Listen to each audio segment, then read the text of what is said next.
Bab 236, apakah ini benar-benar pertunjukan palsu?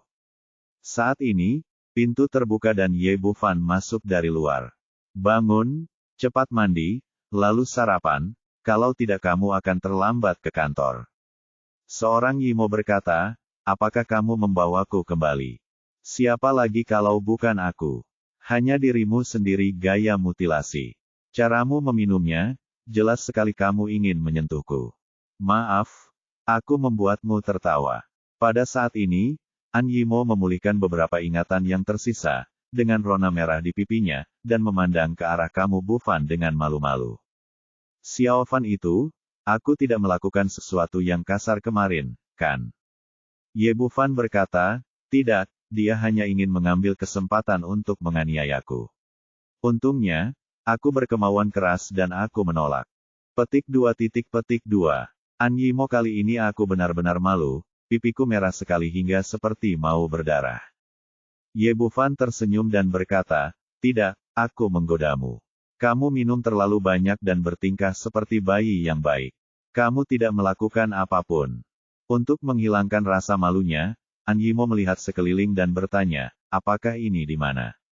Ini rumahku. Ye Bufan berkata, aku takut orang-orang di perusahaan akan mengambil kesempatan untuk menganiaya manajer umum, jadi aku tidak mengirimmu kembali dan langsung membawamu pulang.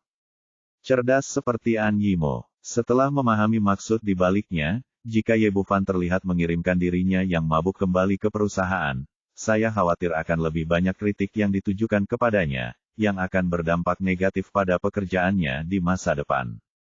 Memikirkan betapa perhatiannya pria ini, dia tergerak lagi, Xiao Fan. Terima kasih, aku minta maaf padamu atas ibuku dan saudara laki-lakiku.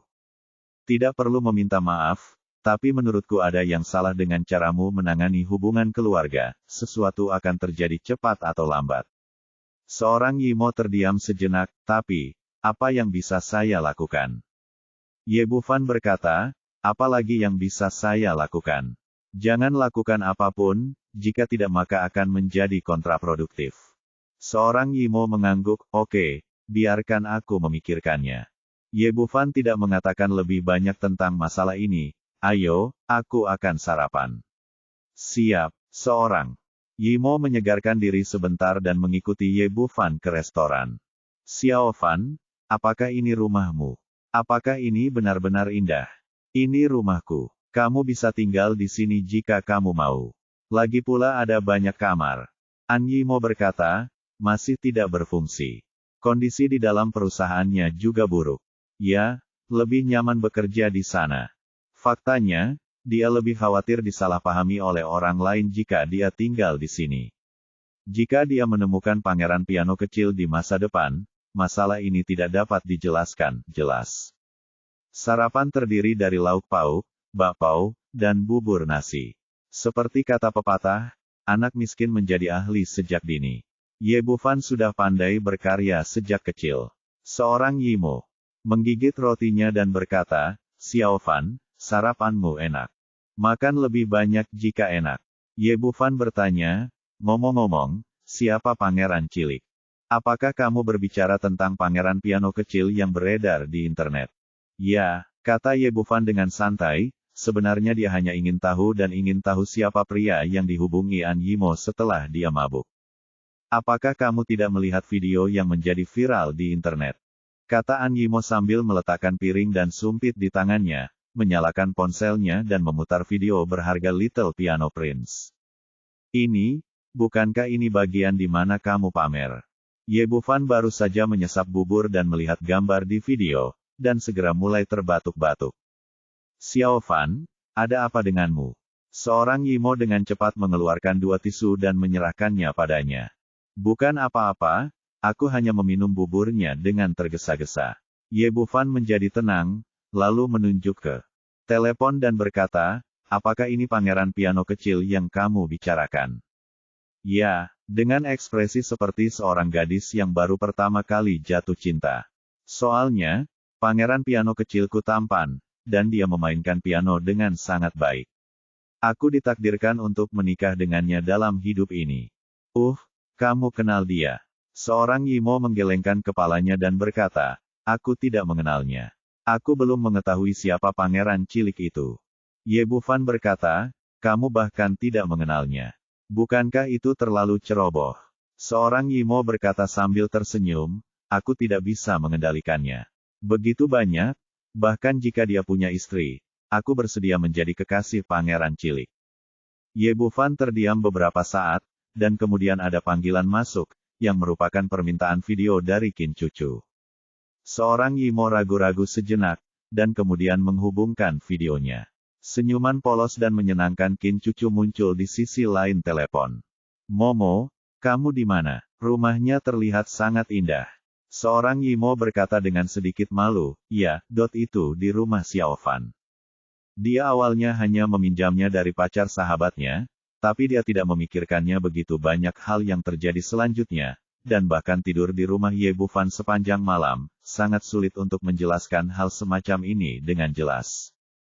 Rumah Xiaofan. Qin Cucu berseru kaget, Momo, kamu tidak berpura-pura menjadi nyata dan tidur bersama, kan? Tidak, sebenarnya tidak. An Yimo menjelaskan dengan ekspresi panik Xiaofan makan malam kemarin untuk mengungkapkan rasa terima kasihku. Akibatnya, aku minum terlalu banyak, jadi dia membawaku kembali. Tapi tidak ada yang benar-benar terjadi di antara kita. Petik 2. Momo, kenapa kamu begitu gugup? Qin Cucu terkikik, tidak ada yang perlu dikhawatirkan. Kami adalah saudara perempuan yang baik. Gunakan saja jika kamu mau. Seorang Yimo berkata lagi, tidak, sungguh tidak. Untuk mengubah topik pembicaraan, dia menambahkan, Xiaofan, kamu adalah bosku sekarang. Qin Cucu segera dialihkan, apakah kamu tidak akan wawancara dengan Longteng Pharmaceutical? Xiaofan sekarang adalah bos dari Longteng Pharmaceutical. Yimo menceritakan kisahnya dengan singkat, lalu berkata, Cucu, aku tidak akan berbicara denganmu lagi. Ini hari kerja resmi pertama. Kamu tidak boleh terlambat. Petik 2. Setelah dia menutup telepon, mereka berdua selesai makan. Ye Bufan berkata, ayo pergi. Aku akan mengantarmu ke perusahaan dulu, lalu pergi ke Taman Xinglin untuk perawatan medis. Seorang Yimo berkata, jangan repot-repot, aku bisa naik taksi sendiri. Dia sekarang secara tidak sadar takut pada orang lain, akan melihatnya dan Ye Bufan bersama, terutama karena ini adalah pacar sahabatnya. Ini adalah area Villa Yundingshan. Apakah menurutmu kita bisa mendapatkan taksi? Ye Bufan sepertinya merasakan pikirannya dan berkata, bisakah kamu mengemudi? Seorang Yimo mengangguk, ya. Mobil di sini. Kendarai saja satu. Ini seperti memberimu perlakuan seorang manajer umum. Seorang Yimo berkata, aku hanya akan menggunakannya untuk 1 hari. Ye Bufan langsung membawanya tanpa berkomentar. Tiba di tempat parkir bawah tanah. Awalnya ada 3 mobil di sini, BMW X6, Porsche 911, Passat, plus Pagani-nya. Namun kini Passat telah digantikan oleh Range Rover, dan tidak ada lagi mobil low-end yang tersisa. Dia berkata, kamu boleh memilih salah satu. Melihat begitu banyak mobil mewah di depannya, An Yimo berkata, bukankah ini pantas? Akan terlambat. Melihat keraguannya, Ye Bufan melepas kunci Porsche 911 dan melemparkannya, ini lebih cocok untuk wanita. Seorang Yimo ragu-ragu, dan akhirnya mengemudikan mobil dan meninggalkan villa. Bab 237 memblokir pintu. Di depan Longteng Pharmaceutical, Zheng Yurong dan An Baoxu tiba di sini lebih awal. Setelah istirahat malam, pipi bengkak mereka sudah agak mereda. Mereka dipukuli tadi malam dan tahu bahwa tidak mungkin mendapatkan uang dari Ye Bufan. Tapi mereka tidak mau melepaskannya, jadi mereka hanya bisa datang dan memblokir An Yimo. Melihat gedung perkantoran megah di depannya, An Baoxu berkata dengan getir, Ye Bufan, bajingan ini, sangat kaya, tapi dia tidak memberi kita uang. Dia seperti ayam besi. Hal yang paling dibenci adalah, adikmu yang jelas-jelas menikah dengan pria kaya, tapi dia tidak pernah memberitahu kami, dan dia terus berdiri untuk membantu anak laki-laki itu menjelaskan. Ternyata, dia adalah gadis yang ramah sekarang setelah dia menjadi kaya, dan dia segera melupakan kita kerabatnya. Kata An Baoxu. Saat dia datang, kita harus membunuhnya dengan keras dan meminta lebih banyak uang. Mengapa kita masih harus menjalani kehidupan yang menyedihkan ketika dia punya uang? Adik laki-laki. Zheng Yurong berkata, "Nak, jangan terlalu cemas. Dengan sifat pelit mereka, tidak mudah untuk meminta terlalu banyak sekaligus. Ayo minta ratusan ribu hari ini, lalu kita akan datang dalam beberapa hari." Ya, ibu bilang begitu. Masuk akal, kedua orang ini benar-benar pelit. Seorang Baoksu sedang berbicara ketika dia tiba-tiba melihat sebuah Ferrari merah melaju di kejauhan. "Bu, lihat mobil itu. Indah sekali. Suatu saat aku bisa membeli mobil sport. Lalu aku bisa mengajak Xiao Feng jalan-jalan setiap hari." Zheng Yurong juga melihat mobil itu, dan tiba-tiba ekspresinya berubah, menunjuk ke kursi pengemudi dan berteriak, "Xiaoxu, bukankah itu adikmu yang mengemudi?" An Baoksu melihat lebih dekat dan melihat bahwa itu adalah An Yimo yang duduk di kursi pengemudi. Dia mengutuk dengan getir, "Wanita jalang ini, bahkan mengendarai mobil sport, hanya memberi kita 40.000 yuan, itu terlalu banyak. Berhenti membicarakannya sekarang, hentikan dia dengan cepat." Kata kedua orang itu. Mereka melangkah maju bersama dan segera menghentikan Ferrari. Hati seorang Yimo berada dalam kekacauan. Entah kenapa, sejak dia meninggalkan villa, gambaran Ye Bufan dan pangeran piano kecil muncul di benaknya. Hal ini membuatnya panik. Dia jelas menyukai pangeran piano kecil itu, jadi mengapa dia selalu memikirkan pria itu? Mungkinkah aku telah jatuh cinta padanya? Ini tidak mungkin, dan dia tidak bisa melakukan itu. Bagaimanapun, Ye Bufan adalah pacar Qin Cucu, dan dia tidak bisa bersaing dengan sahabatnya untuk mendapatkan seorang pria. Perhatiannya teralihkan ketika tiba-tiba dua sosok muncul di bengkel. Kejadian itu terjadi secara tiba-tiba dan dia buru-buru menginjak rem. Untung saja performa pengereman Ferrari sangat bagus, dan berhenti dengan cepat setelah direm. Meski begitu, masih mengenai paha Zheng Yurong. Melihat dia telah menabrak seseorang, An Yimo buru-buru keluar dari mobil, hanya untuk menemukan bahwa orang yang berdiri di depan mobil adalah ibu dan saudara laki-lakinya. Dia tidak menyangka mereka akan datang ke perusahaan untuk memblokir pintu. "Bu, kamu baik-baik saja." Melihat paha ibunya dipukul, An Yimo bergegas membantunya. Zheng Yurong mengangkat tangannya dan menamparkan wajahnya dengan mulut besar, "Kamu serigala bermata putih yang tidak tahu berterima kasih, apakah kamu ingin membunuhku?" Seorang Yimo berkata dengan hati yang sedih, "Bu, bagaimana aku tahu kamu ada di sini? Kenapa kamu tiba-tiba menghentikan mobilku? Betapa berbahayanya ini." Zheng Yurong menggerakkan pahanya, tetapi tidak terluka parah, lalu berteriak lagi, "Ada apa? Senang rasanya mengendarai Ferrari, tidak bisakah ibumu menghentikanmu?" "Mobil." Seorang Baoksu kemudian berkata, "Ya, apakah kamu masih memiliki hati nurani jika kamu kaya dan tidak mengenali kerabatmu?" Seorang Yimo mencoba yang terbaik untuk menjelaskan, "Bukan itu yang saya maksud. Itu terlalu berbahaya, kenapa kamu tidak meneleponku dulu?" "Telepon? Kamu orang kaya sekarang. Mengapa kamu tidak bersembunyi setelah menelepon?" Zheng Yurong berkata dengan arogan, "Berhenti bicara omong kosong dan segera dapatkan uangnya." An Yimo berkata dengan kaget, "Bu, tidak, saya sudah memberi Anda 40.000 yuan. Uang apa lagi yang Anda inginkan? Beraninya Anda mengatakan 40.000 yuan." Seorang Baoksu menunjuk ke gedung Longteng dan berkata, "Perusahaan ini jelas bernilai 1 miliar, tetapi Anda hanya memberikannya kepada saya.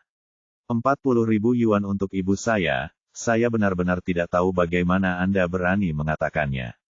Seorang Yimo berkata, "Apa hubungannya nilai perusahaannya dengan saya? Pekerja." "An Yimo, kamu jalang. Wanita, aku benar-benar membayarmu." Zheng berkata, "Jika tebakanku benar, kamu tidur dengannya tadi malam. Kamu bisa mendapatkan Ferrari setelah hanya tidur, dan kamu bahkan mengatakan itu tidak ada hubungannya denganmu." An Yimo berkata, "Xiaoxu, jangan omong kosong, aku benar-benar tidak memiliki hubungan seperti itu dengannya sekarang. Aku juga meminjam mobil ini." Zheng Yurong berkata, "Apakah kamu berani mengatakan bahwa kamu tidak tidur dengannya tadi malam?" "Ini, tadi malam." Masalahnya tidak dapat dijelaskan dengan jelas dalam beberapa kata, dan An Yimo tidak tahu bagaimana menjelaskannya untuk sementara waktu. Lihat, apakah kita benar? Mata seorang Baoksu berbinar. Saat dia melihat ke arah Ferrari. Kamu telah menjadi istri yang kaya. Cepat pinjamkan aku mobil itu selama beberapa hari. An, kunci mobil di tangan Yimo. Tidak, mobil ini dipinjam. Aku benar-benar tidak bisa memberikannya padamu. Seorang Yimo tidak ingin berhutang terlalu banyak pada Ye Bufan, dan dia tidak bisa memberikan mobil itu kepada saudaranya kuncinya kembali jika dia menyerahkannya. Seorang Baoksu tidak mengambil kunci mobil dan langsung berkata dengan marah, seorang Yimo, apakah kamu masih menganggapku sebagai saudaramu? Apakah kamu masih menganggap kami sebagai saudaramu? Seorang Yimo berkata, adik, kamu jangan jadi marah. Saya benar-benar meminjam mobil ini dan saya tidak bisa memberikannya kepada Anda. Zheng Yurong menghentikan An Baoksu dan berkata, lupakan, kita akan membicarakan mobil itu nanti, tetapi Anda harus memberi kami lebih banyak uang sekarang karena Anda kaya. Hah! Seorang Baoksu berteriak dengan enggan, benar, kamu harus membelikanku Mercedes-Benz dan BMW untuk dimainkan. Seorang Yimo berkata dengan ekspresi malu, bagaimana aku bisa punya begitu banyak uang kemarin? 40.000 yuan yang diberikan kepada Anda adalah cerukan dari keuangan perusahaan. Sangat tidak tahu malu bahwa Anda masih mengeluh tentang kemiskinan kepada kami. Zheng Yurong berkata dengan marah, jika Anda mengikuti orang seperti itu dan Anda tidak punya uang, pergilah kepadanya dan memintanya, apapun yang terjadi, bagaimanapun, kamu tidak dapat menyakitiku dan saudaramu. Seorang Yimo berkata, Bu, aku benar-benar tidak memiliki hubungan seperti itu dengan Xiao Fan, apalagi meminta uang dari orang lain. Zheng Yurong berteriak, itu terlalu keterlaluan. Agar tidak memberi kami uang, dia bahkan menyangkal hubungannya.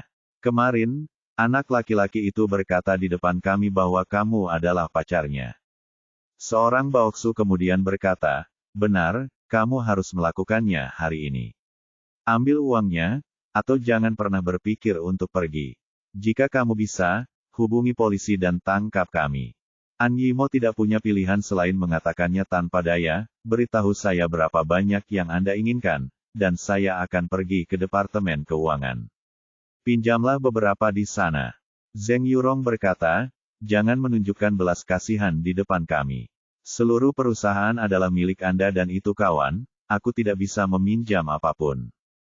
Seorang Baoksu berteriak, kurang dari 1 juta, bahkan tidak 1 sen pun. 1 juta, itu terlalu banyak. Seorang Yimo menggelengkan kepalanya dan berkata, itu tidak mungkin. Bahkan jika saya meminjamnya, Departemen Keuangan tidak dapat meminjamkan uang sebanyak itu kepada saya. Zheng Yurong berpikir sejenak dan berkata, oke, 200.000, ini adalah keuntungan akhir kami dan tidak dapat diturunkan. Bab 238 Apakah masih ada orang yang bekerja di sini? Bukan karena dia tidak serakah, tapi dia tahu cara memotong daging dengan pisau lebih baik daripada An Baoksu. Pasti tidak akan berhasil jika dia memotong terlalu banyak sekaligus, jadi dia langsung mengurangi jumlah uangnya menjadi 200.000. Ini, seorang Yimo awalnya ingin menolak, tetapi melihat mereka berdua bertekad untuk tidak menyerah sampai mereka mencapai tujuan mereka, dia hanya bisa menghela nafas dan berkata, biarkan aku mencobanya dan lihat apakah aku dapat meminjam uang ini. Uang. Seorang Baoksu berkata, masalah ini tidak bisa dinegosiasikan. Pengurangan dari 1 juta menjadi 200.000 sangat dapat ditoleransi. Jangan merasa tidak puas. Memikirkan apa yang dikatakan Ye Bufan kepadanya sekarang, An Yimo ragu-ragu dan berkata, aku akan berusaha sebaik mungkin mencari cara untuk menghasilkan uang ini, tapi Xiaoxu, kamu sudah dewasa, bukankah kamu harus mencari pekerjaan? Petik 2. Seorang Baoksu berteriak, An Yimo, ikuti kamu. Apa maksudmu dengan memintaku pergi bekerja demi sedikit uang? Seorang Yimo berkata, aku tidak bermaksud apa-apa lagi, tapi itu bukan pilihan untuk kamu tinggal di rumah seperti ini. Apakah kamu ingin aku mendukungmu selama sisa hidupmu? Seorang Baoksu berkata dengan percaya diri, ya, saya satu-satunya di keluargaan kita. Sobat, kamu masih menunjuk ke arahku untuk meneruskan garis keluarga adalah pergi bekerja. Bagaimana jika itu mempengaruhi saya dalam melahirkan seorang anak laki-laki? Zheng Yurong berkata, oke, jangan bicara omong kosong, cepat cari cara untuk menghasilkan uang untuk kita, saya akan pulang kerja di malam hari. Kami akan mengambilnya ketika waktunya tiba. Setelah itu, dia membawa An Baoxu dan pergi dari sini. Seorang Yimo datang ke kantor manajer umum dan merasa pusing memikirkan tentang 200.000 yuan. Setelah hening beberapa saat, dia tidak punya pilihan selain mengeluarkan ponselnya dan menghubungi nomor Ye Bufan. Ye Bufan baru saja tiba di Taman Xinglin.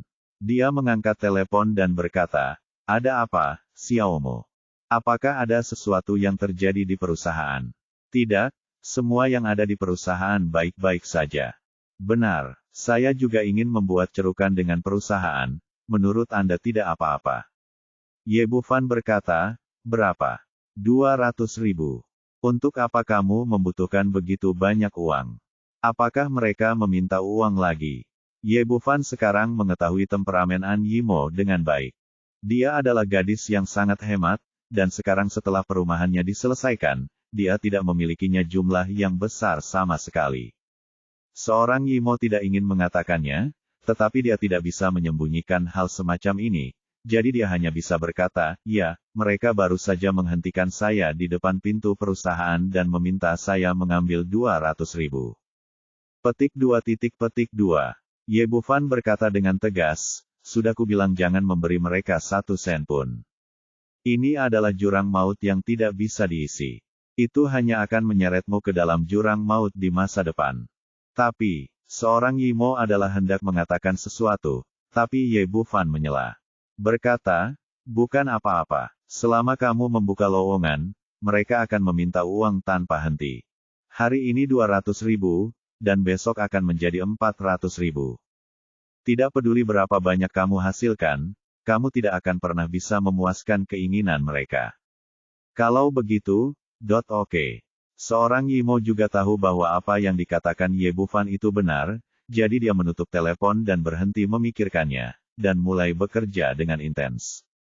Ye Bufan meletakkan ponselnya, dan He Pengfei datang dengan secangkir tie guanyin yang sudah diseduh. Tuan Ye, Anda minum teh. Dia mengangguk dan mulai berganti pakaian untuk mempersiapkan kunjungan medis. He Pengfei berkata dengan ekspresi menyanjung di wajahnya, Tuan Ye, menurut Anda apa yang harus saya lakukan di Taman Xinglin? Ye Bufan berpikir sejenak, Anda dapat bertanggung jawab untuk menyapu lantai. Kamu, He Pengfei tidak memiliki ketidakpuasan. Setuju dengan senang hati. Baginya, bisa mengikuti Ye Bufan adalah hal yang luar biasa. Tidak peduli apa yang dia lakukan, membersihkan toilet pun baik. Saat Ye Bufan hendak keluar, beberapa orang masuk dengan marah. Pemimpinnya adalah Tang Feng, diikuti oleh Bal Liu, Tie Guili, Su Yang dan bos terkemuka lainnya di dunia bawah tanah Jiangnan. Dia berkata dengan heran, mengapa kamu di sini? Apa yang terjadi? Tidak ada yang terjadi. Tang Feng berkata, Saudara Ye, kami datang ke sini karena kami ingin mendiskusikan sesuatu dengan Anda. Dia buru-buru mengangguk, ya, Tuan Ye, ada yang ingin kami tanyakan padamu. Ye Bufan bingung dengan sikap mereka dan berkata, katakan saja padaku jika ada yang ingin kamu katakan.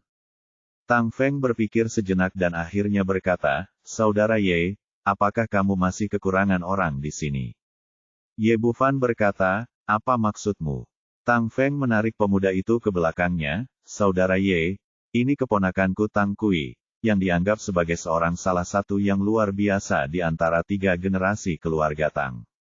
Bisakah kamu membiarkan dia tinggal bersamamu mulai sekarang? Ye Bufan berkata, kenapa, dia seorang dokter. Tidak, dia bukan seorang dokter, kata Tang Feng. Tidak ada kekurangan petugas kebersihan di rumah sakitmu. Atau ada pekerjaan serabutan lainnya, selama aku bisa tinggal bersama Saudara Ye, aku bisa melakukan apa saja. Ye Bufan mengerti sedikit, dan menoleh ke He Pengfei dan berkata, ya kalian berdua membicarakan sesuatu. Ekspresi He Pengfei berubah, dan segera berkata dengan gugup, sebenarnya, tidak ada apa-apa. Aku baru saja menunjukkan kepada mereka tadi malam bahwa kita sudah menjadi prajurit tingkat Huang. Dia berkata lebih tersiratnya, sebenarnya tadi malam dia dan Ma Kun memang banyak pamer. Dia mengatakan bahwa dia baru mengikuti Ye selama setengah hari dan telah menembus prajurit tingkat kuning. Di masa depan, bahkan menerobos ke tingkat Xuan akan segera terjadi. Lingkaran di kota Jiangnan pada awalnya tidak besar, terutama orang-orang yang dekat dengan mereka, yang langsung meledak setelah mendapat kabar tersebut.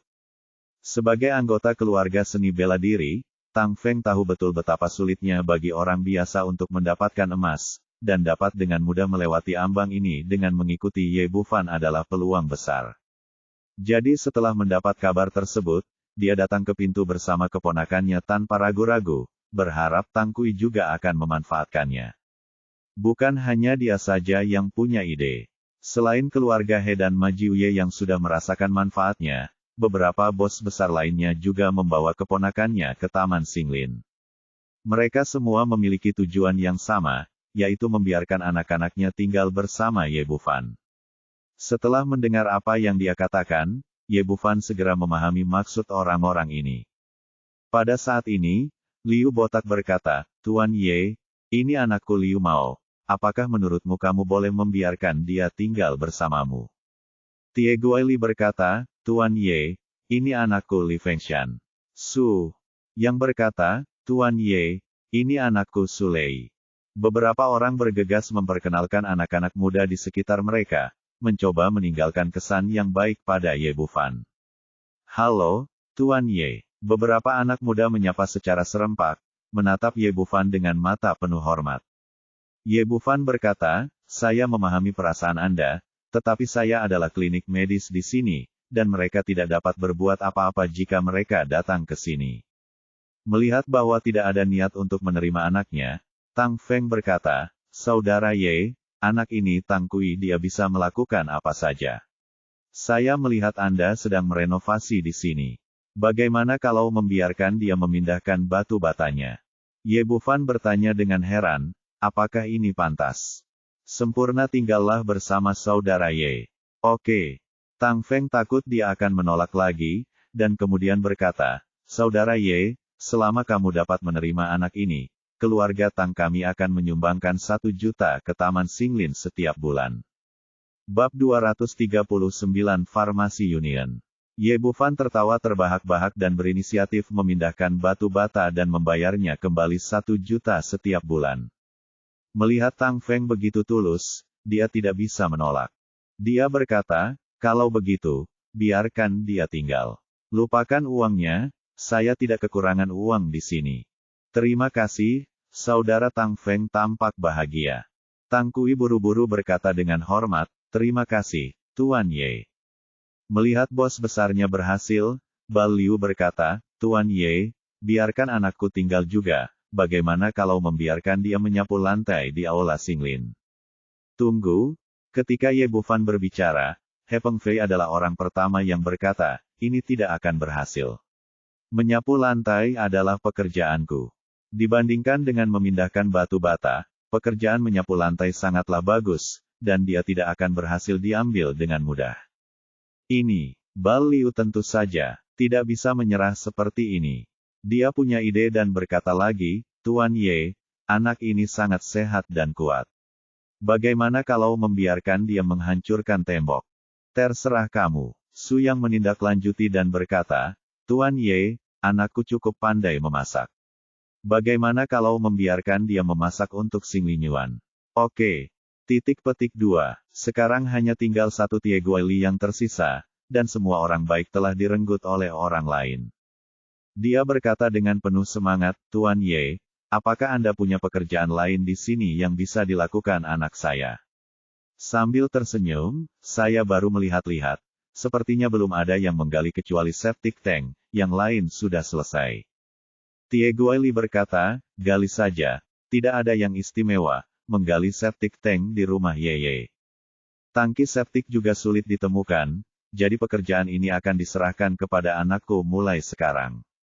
Mendengar perkataannya, yang lain tertawa terbahak-bahak. Masalahnya diselesaikan seperti ini, dan semua orang senang. Para bos besar meninggalkan semua putra mereka di Taman Xinglin dan pergi dengan bahagia. Ye Bufan datang ke depan dan mulai merawat pasien. Dia baru saja melihat beberapa pasien ketika seorang Highlander abu-abu keperakan berhenti di depan pintu di tengah suara rem yang keras. Pintu mobil terbuka dan seorang pria dan wanita paruh baya keluar. Pria itu berusia sekitar 40 tahun, dengan kepala botak dan rantai emas di lehernya. Pria seperti ini bahkan tidak membutuhkan riasan untuk berperan sebagai penjahat. Wanita itu berdandan mewah, dan riasan tebal di wajahnya membuat wajah aslinya tidak terlihat. Dua orang berdiri di depan pintu. Pria botak itu menendang tempat sampah di sebelahnya. Wanita itu berteriak dengan arogan, "Siapa bosnya di sini?" Ye Bufan mengerutkan kening, meletakkan pena yang menulis resep di tangannya, dan berjalan pergi. Ketika dia sampai di depan pintu, dia melihat kedua orang itu dan berkata, "Saya bosnya, ada apa denganmu?" Melihat seseorang datang untuk membuat masalah, Tang Kui dan yang lainnya segera datang bersama orang-orang mereka. Jika mereka berani pergi ke Taman Xinglin untuk membuat masalah, bukankah ini meminta kematian? Beberapa orang marah. He Pengfei memegang sapu, Liu Mao memegang palu godam, Li Fengshan memegang sendok kotoran, Sulei memegang panci, dan Tang Kui memegang dua batu bata. Hanya saja Ye Bufan tidak memberi perintah. Mereka hanya melihat dari samping dan tidak terburu-buru mengambil tindakan. Pria dan wanita parubaya tersebut tidak menganggap serius mereka karena terlihat seperti pekerja migran biasa. Wanita itu mengerutkan bibirnya dan berkata kepada Ye Bufan, "Nama saya Wang Dahua, dan saya adalah manajer penjualan bawang farmaseutikal. Mulai hari ini, kami akan bertanggung jawab atas semua bahan obat di Taman Xinglin Anda. Ini." Dia menyerahkan daftar harga tercetak.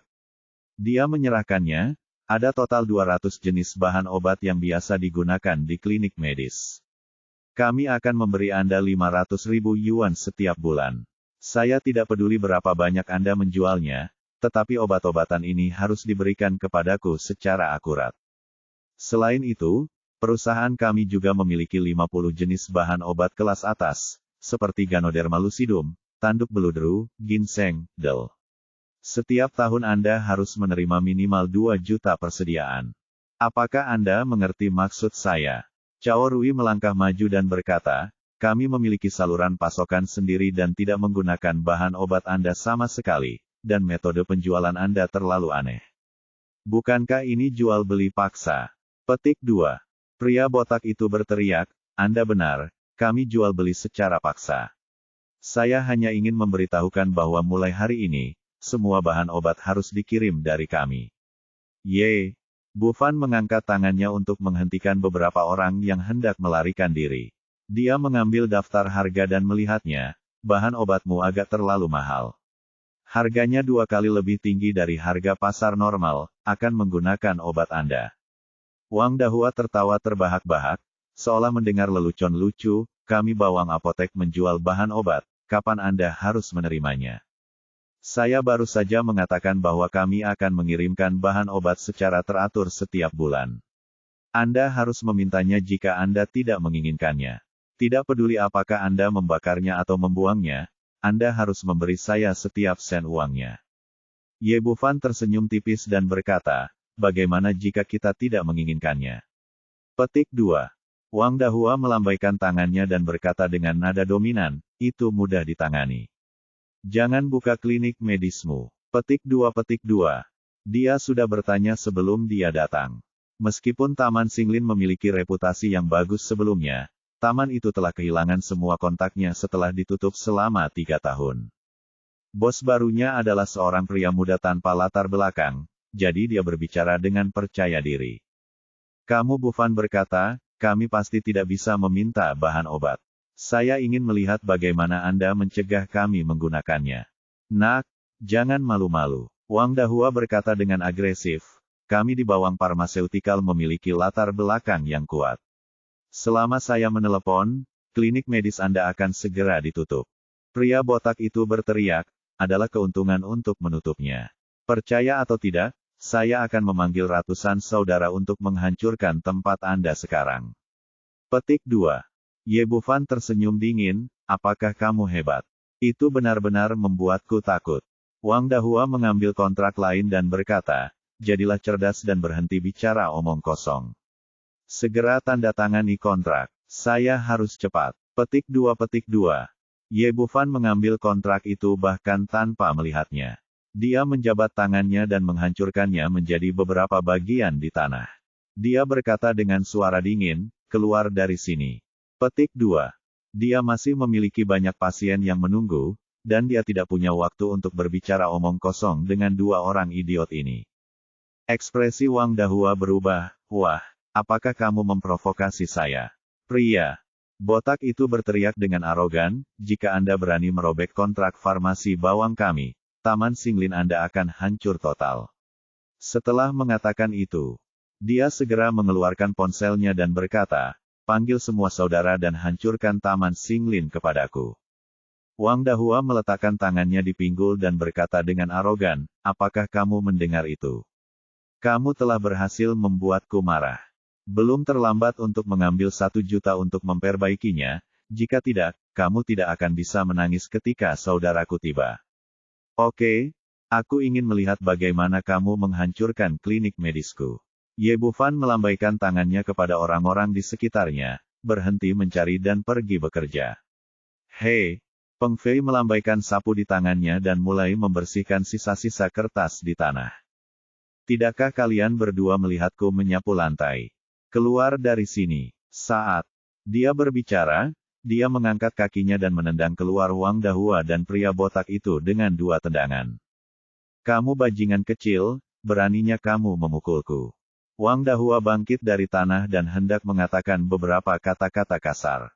Sulei panci di tangannya terlempar keluar dan mengenai wajahnya dengan suara keras. Pukulannya keras dan akurat, langsung mengenai hidungnya, dan wajahnya berlumuran darah untuk beberapa saat. Bab 240, di sini untuk membantu. Apakah kamu ingin mati? Pria botak itu tampak sangat galak dan bergegas mendekat, tetapi begitu dia mengambil 2 langkah, He Peng Fei menyapunya kembali. Pukulan ini tepat mengenai wajahnya, ketika pria botak itu bangkit dari tanah lagi. Ada bekas sapu berwarna merah darah di seluruh wajahnya mulai dari kepala botak hingga wajahnya, yang terlihat sangat lucu. Tunggu aku akan menghancurkanmu nanti. Pria botak itu bukanlah orang bodoh. Dia tahu bahwa dia bukan tandingan orang-orang di depannya ini, jadi dia hanya bisa menahannya untuk saat ini dan mundur ke sana sisi dengan Wang Dahua. Tang Kui mengarahkan pandangannya pada Highlander baru mereka dan berkata dengan wajah bercanda, kalian berdua sampah, mengapa kalian membuat mobil begitu kotor? Suasana hati saya sedang baik hari ini dan membantu Anda membersihkannya. Dengan batu bata di masing-masing tangannya, dia melangkah maju ke mobil, menggerakkan tangannya ke atas dan ke bawah secara serempak, dan Highlander yang berwarna putih keperakan itu langsung terhapus menjadi merah bata. Pria botak itu merasa tertekan dan berteriak, hentikan hal itu sekarang, tahukah Anda berapa harga mobil saya? Tetapi bagaimana orang-orang di depan mereka bisa menganggapnya serius? Li Fengshan berkata, Saudara Tang, hal itu milikmu ini terlalu lambat, terserah aku. Setelah mengatakan itu, dia mengambil sendok kotoran di tangannya dan membantingnya ke kaca depan Highlander. Dengan sekali klik, kacanya pecah, dan pada saat yang sama, itu sendok kotoran kuning di atas percikan putih ada di mana-mana di mobil. Kamu, pria botak dan Wang Dahua sangat marah hingga menjadi gila, namun mereka tidak berani melangkah maju untuk menghentikan mereka. Itu terlalu lemah. Kamu hanya bisa memecahkan kaca dengan barangmu. Lihat aku. Saat dia berbicara, Liu mau mendekat. Palu godam di tangannya adalah palu besar yang digunakan untuk menghancurkan dinding. Di sampul depan Highlander, terdengar ledakan keras, dan seluruh bagian depan Highlander runtuh. Selanjutnya, orang-orang ini bergiliran naik ke atas panggung. Dalam beberapa menit, seorang Highlander baru benar-benar dihempaskan ke dalam keadaan tercela. Ye Bufan telah menonton dari samping. Dia tidak mengatakan apapun untuk menghentikan orang-orang ini. Jelas sekali bahwa mereka datang untuk memerasnya. Saat ini, ponsel di sakunya berdering. Ketika dia menjawab panggilan, itu adalah panggilan Wang Jianfeng. Kakak Ye, apakah kamu sibuk sekarang? Kakak iparmu melakukan tes kehamilan di rumah sakit, tapi aku hanya mempercayai keterampilan medis kakakku. Aku ingin kamu memeriksa denyut nadi lagi untuk melihat apakah bayinya sehat. Kata-kata Wang Jianfeng penuh dengan emosi, dia sangat bahagia karena dia baru saja mengambil Tang Wenqi untuk tes kehamilan di rumah sakit Jiangnan dan memastikan bahwa dia hamil, jadi dia ingin Ye Bufan memeriksa denyut nadinya lagi. Ye Bufan berkata, Saudara Wang, saya baru saja membuka klinik pengobatan Tiongkok. Datanglah kepada saya. Saudara Ye, Anda telah membuka klinik.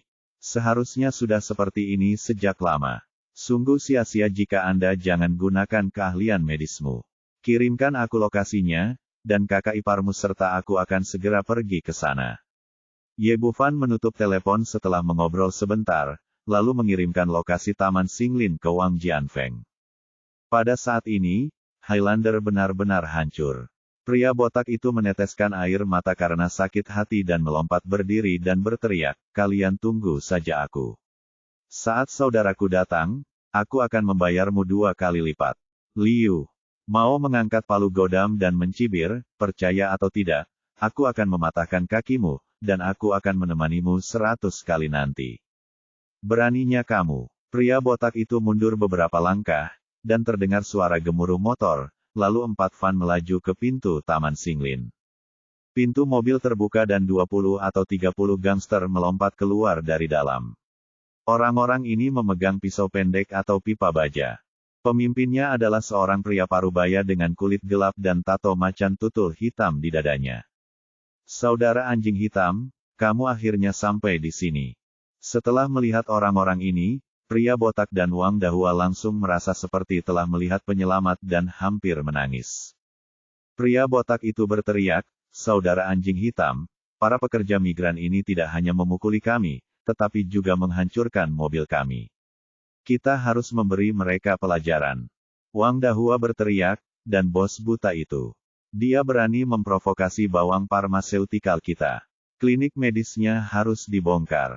Jangan khawatir, jika kamu berani memprovokasi saudara-saudaraku, aku akan melihat berapa banyak kepala yang mereka tumbuhkan hari ini. Kata Hei Gou dengan pelangi di tangannya sepanjang kaki. Dia melangkah menuju pintu pusat medis. Melihat formasi di depan mereka, para penonton menghela nafas ke Taman Xinglin. Sayang sekali klinik medis yang bagus telah memprovokasi para bajingan ini. Dr. Ye adalah orang baik dengan keterampilan medis yang baik. Dia merawat semua orang secara gratis, jadi mengapa dia bertemu dengan bajingan ini? Semuanya berpikir bahwa Xinglin hari ini Yuan pasti dalam masalah besar. Dia harus dihancurkan oleh orang-orang di depannya. Anjing hitam itu memegang pisau semangka dan maju dengan agresif bersama saudara-saudaranya. Tetapi ketika dia melihat wajah He Pengfei dan yang lainnya, dia tiba-tiba gemetar, seolah-olah dia disambar petir, dan dia langsung terpana. Sebagai seorang gangster di Jalan Jiangnan, bagaimana mungkin dia tidak mengenali orang-orang di depannya ini, putra dari keluarga He, pangeran dari keluarga Tang, putra Baliu, putra Tie Guaili. Sialan, salah satu dari orang-orang ini adalah gangster bawah tanah. Mengapa orang-orang setingkat pangeran berkumpul di sini hari ini dan berpakaian seperti pekerja migran? Li Fengshan memegang sendok kotoran, memandang anjing hitam itu dengan tatapan dingin dan berkata, ada apa, anjing hitam, kenapa kamu tidak melakukan apa-apa? Anjing hitam itu hampir terengah-engah ketakutan. Dia tidak mampu menyinggung orang manapun di depannya, apalagi banyak orang. Jika dia benar-benar berani angkat jari hari ini, saya khawatir dia dan saudara-saudaranya akan menghilang dari Jiangnan besok. Saudara-saudara, Tuan Muda, ini benar-benar salah paham, ini salah paham. Anjing hitam berusaha keras untuk tertawa, tetapi hasilnya lebih buruk daripada menangis. He Pengfei berkata, tidakkah kamu ingin melihat berapa banyak kepala yang telah kita tumbuhkan? Bisakah kamu melihat dengan jelas sekarang? Apakah kamu ingin memotong 2 dan melihatnya? Kesalahpahaman, kematian.